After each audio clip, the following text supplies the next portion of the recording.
àwọn àkókò mẹ́ta ló fẹ́ ṣe àdúrà yìí.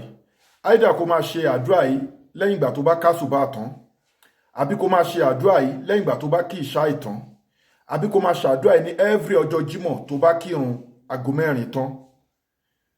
O lè ṣàdúrà yìí ṣe nínú àwẹ̀ yìí, wọnú àdúrà yìí nínú àwẹ̀ yìí, tó bá tún dẹ̀yìn àwẹ̀ kó tún máa ṣe, bẹ́ẹ̀ tó bá bẹ̀rẹ̀ nínú àwẹ̀ yìí á fi upgrade ẹni. Kí ni àdúrà tó fẹ́ ṣe? Má fojú di o. Ó ń ṣàdúrà tó tọ́, ó ń ṣe sàárà tó tọ́, but orí pé kò gbà àbí àforíjì ni ò pọ̀, istigfaru ẹ̀ ò pọ̀, tó rẹ́rù ẹlẹ́ṣẹ̀ ń gbogbo wa. Tíyan bá dẹ̀ ti mọ́ ẹ fi rí pé yásàtàrù tí mo kọ yín a fi ń tọrọ àforíjì ni, àmọ́ yásàtàrù a fi ń wá rísìkí, torí tó bá ti mọ́ ọ̀nà á ṣí fún ẹ. Astaghfirullah lazi la ilaha illa huwa al-hayyul qayyum wa atubu ilayhi. Astaghfirullah al-azim lazi la ilaha illa huwa al-hayyul qayyum wa atubu ilayhi. Astaghfirullah al-azim lazi la ilaha illa huwa al-hayyul qayyum wa atubu ilayhi. Òun ló fẹ́ máa ṣe ní 313 ló máa ṣe. Wàá ṣe àwọn mùkọ́dímọ̀, wàá wá jókòó, wàá wá tọrọ nǹkan tó bá ń fẹ́ níwájú Ọlọ́run. Bismillahi ta'ala, ọ̀nà á ṣí, ọ̀nà á là. Torọ́ lọ́run sọ fánàbí Nuha, òbí tí wàá mọ̀ pé astaghfirullah àfin dolówó, àfin dọlọ́rọ̀, àfin gẹ́ẹ̀tì gbogbo nǹkan tó bá bèèrè lọ́wọ́ Ọlọ́run.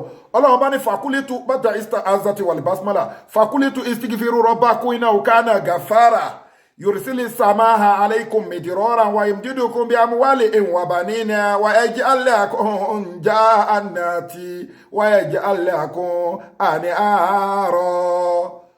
Ọlọ́run ẹ máa tọrọ àforíjì lọ́wọ́ mi, tẹ́ bá tọrọ àforíjì, máa lé yín kún nínú owó, máa lé yín kún nínú ọrọ̀, máa lé yín kún nínú arísìkí, máa lé yín kún nínú ọmọ, máa forí ẹ̀ṣẹ̀ jì yín, ẹ máa gbádùn. Tẹ́ bá tún kú gan, máa tún fi yín sí àlìjánà. Àlìjánà tó ní èsì ni máa tún fi yín sí jannatu anhara, tó mi ń sẹ̀ lábẹ́ ẹ̀, tó ní èsì.